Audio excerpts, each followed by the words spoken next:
Here's an interview from one of our past shows on Rock and Metal Revival. If you're interested in hearing full shows, go to our Facebook page and check out our list of affiliates for times and places where you can hear Rock and Metal Revival. There is Accept with The Reckoning off their latest album, Humanoid. Accept is getting ready to head out on the road with KK's Priest, and they will be here in Des Plaines September 7th, and we're honored to have with us today Accept lead vocalist Mark-Tornillo. Welcome to the show, Mark.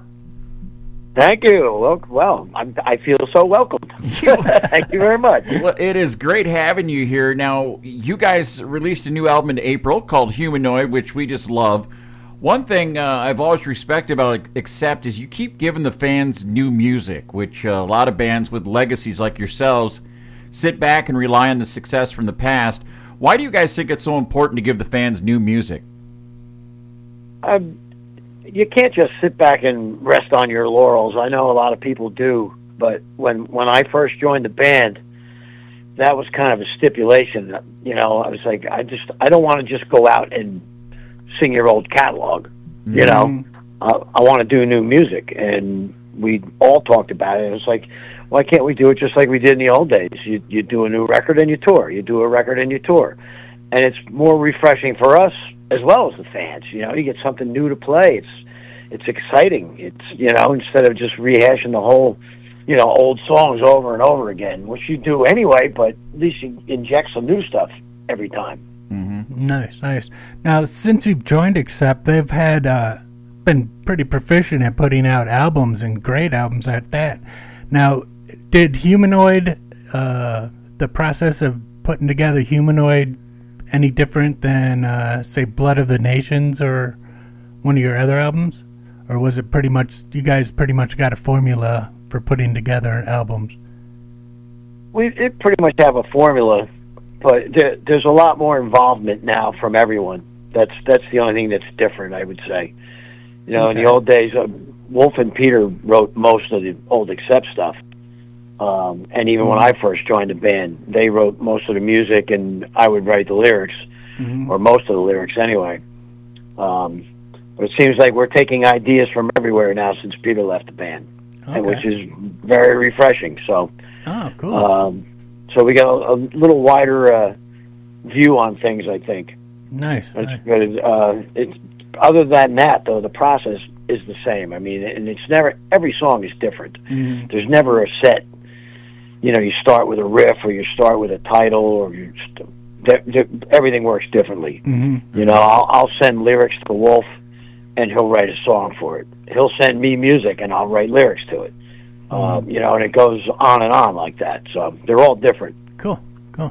Now, Mark, Humanoid is the second album that you worked with Andy Sneap. What does Andy bring to the table as far as a producer for Accept?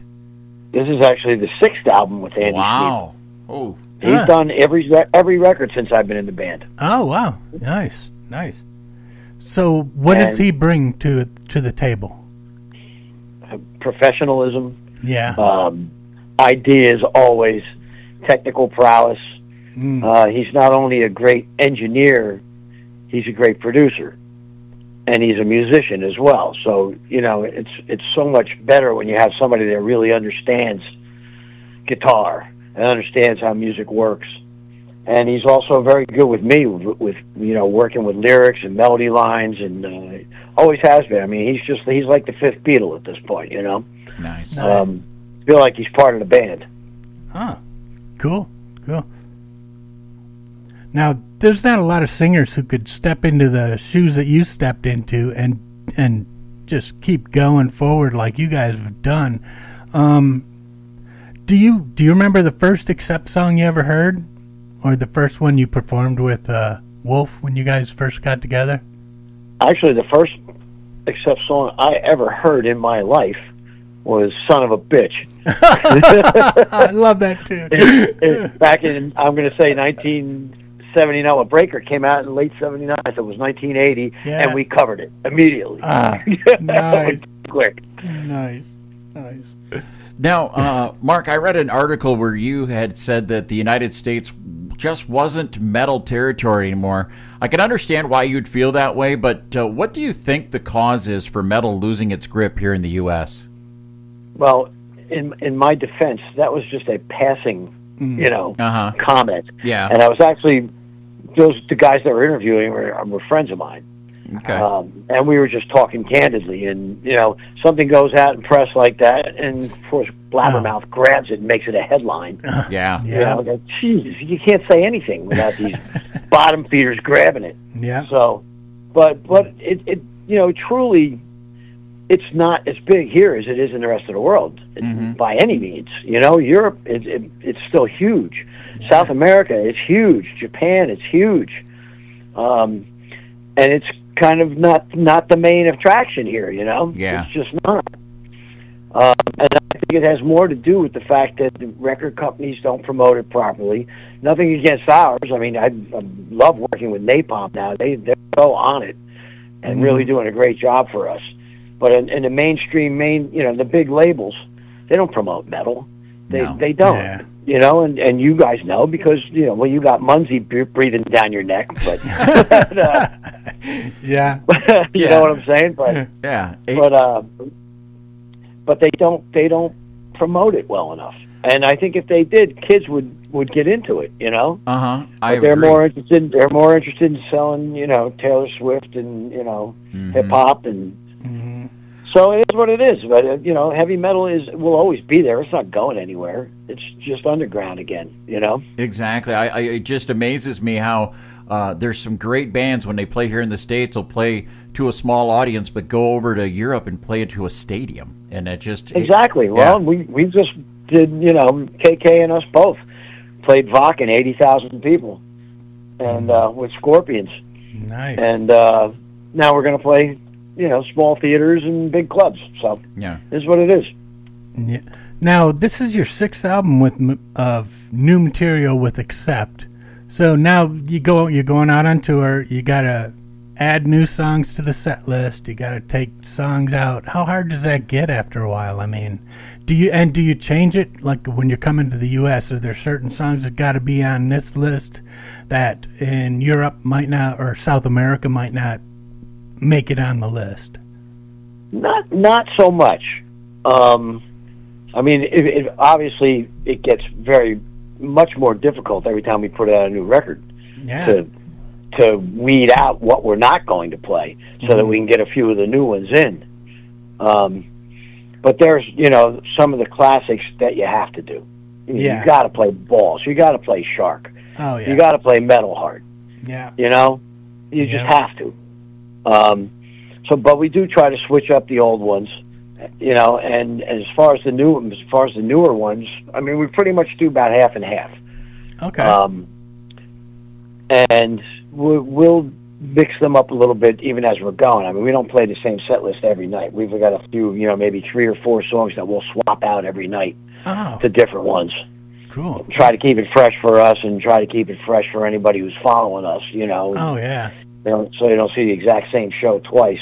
Good idea. But it does get gets more and more difficult, man. It's just crazy. I mean, at this point, we could easily go out and not do any of the classic stuff, and just play the stuff that they've done with me. Yeah, and it would not be. It would be wow. It would be great if you ask me. But you got to please the fans. We got to please everybody. So yeah, exactly. That's true. Earlier this year, you guys played some gigs in Europe with Joel Hoekstra, who's a friend of the show. What was it like having Joel fill in?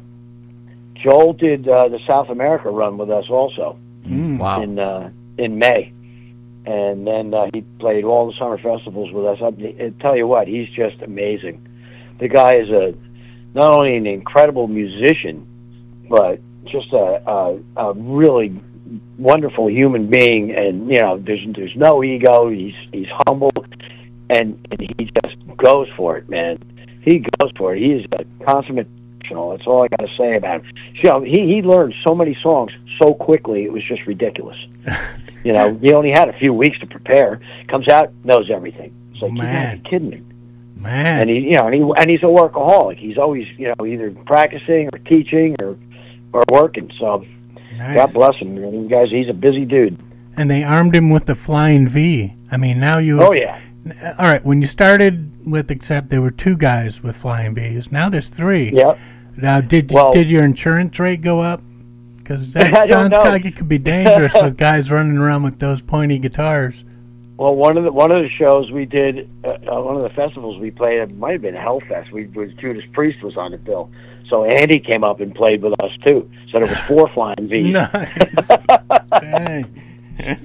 So, Mark, what's it like being out on the road with KK's Priest? That's such a great bill. I can't wait for it to come around here.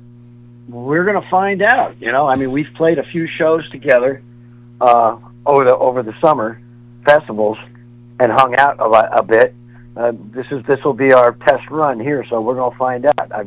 They're all great guys. Ken's just a really down to earth great guy after all these years. Ripper and I get along really well. And the other kids in the band are just, really nice kids and happy to be there. So I think we're going to get along just fine. Nice. I can't wait. That's going to be a great show. A lot of flying V's. And you never know what might happen, too, because Ripper came up and sang balls with us at Vakken. Nice. So we're talking about doing a little interaction here. We'll see how it plays out. Nice. Now, let's see. What's the first song or artist that turned you on to music, that made you want to be a performer, be a singer? The Beatles. The Beatles? Nice. Well, that's how old I am. Yeah, I hear you. That's all right, man. Child of the 60s, man. When I heard that, I was stop the presses. Nice. Everything changes from here. Hey, Mark, I got to ask, with Accept being a German-based band, how did you become the lead singer of the band? Did you know the guys in the band before that, or was there like a worldwide search, or how did it happen? There was no search. It's fate. It turned out that Peter lived 45 minutes away from me in Pennsylvania. And he was working at a studio down in Long Branch, producing this album for his son's band. And Wolf had come up, and so he was down there at the studio with them. They were hanging out. This was bear in mind, all this came about after the movie The Wrestler. What was the big song in The Wrestler? There was a few. The big song in The Wrestler was Balls. Oh, yeah. Twice. That was his walkout song. Oh, okay. Yeah. There was a lot of good music in that movie. So they were thinking, to themselves, if we're ever going to do a relaunch, now would be the time, because that song is getting played everywhere again. Nice. And they had, tried to put some terms together with Udo, and he was just impossible. So that wasn't going to happen, and they were complaining about this in the studio. just by the by, and the engineer, owner, friend of mine, he goes, "Why don't you get Mark?" And they were like, "Well, who the hell's Mark?" It's the singer from T.T. Quick. T.T. Quick, I've heard that name. Well, we worked with Michael Wagner just as the same as they did back in the day. So, long story short, I got a phone call, would I like to come and jam with them? And I'm like, what's going on? I just want to play. We just want to hang out. We need a singer. I'm like, okay, I'll be down. And I was a dog. And I went to the studio the following day, and we just jammed. We played a lot of old Accept stuff. We jammed on some AC/DC and some other stuff. We actually wrote Life's a Bitch that day. Oh, nice. Which didn't come out until God knows when later. But I went down, I had a good time, and I figured that was going to be it. And then 2 weeks later, I got a phone call from Peter. Would you like to do an album and a tour? Oh, man. Wow. So, man. What? So, and they never auditioned anyone else. Nice. Well, they got the right guy. They got the right guy, dude. That's for sure. Well, I hope so. I guess I think they did. Yeah. I would have known it by now. Yeah, definitely. Now, going back to the album Humanoid, do you think the song Ravages of Time could have been taken to another level by adding some cowbell? Our ballads, power ballads need some cowbell, right? You always got to have a little cowbell in there. More cowbell. Hey, Mark. I got a fever. You got a fever, yeah. Mark, I got a fever. Only cure. Where's Only cure is more cowbell. Cowbell? Hey, Mark, where's the best place for the fans to keep up with what's going on with Accept? And to get tickets. Get those shows. Our website is www.acceptworldwide.com. You can follow us on Instagram at Accept Worldwide. Also on Facebook. So there's lots of avenues out there. Cool. You can follow me on Instagram at Mark.Tornillo. Everybody's got their own page, so Yeah. Okay. we're like, well, I can't say that on the radio. I won't. All right. Well, hey, Mark, we always let the artists pick the song out of the interview. What song from the catalog would you like us to play? Ooh. You know what? I was just going over this song in my head. I don't think we're doing it, but Bucket Full of Hate Oh, what a Nice. great from Blood of tune. the Nations. I was just thinking about that song earlier today, and it's kind of stuck in my head now. It's a pretty lullaby. Oh, yeah. Yeah. Starts out like a kids lullaby. love it. It's a love song. Yeah. It's all we play is love songs. There you go. All right. Well, Mark, you're always welcome to come back here on Rock and Metal Revival, and we hope to see you down in Des Plaines in a couple of weeks. Yeah, man. You guys coming to the show? Hoping to, yeah. Working on it. All right.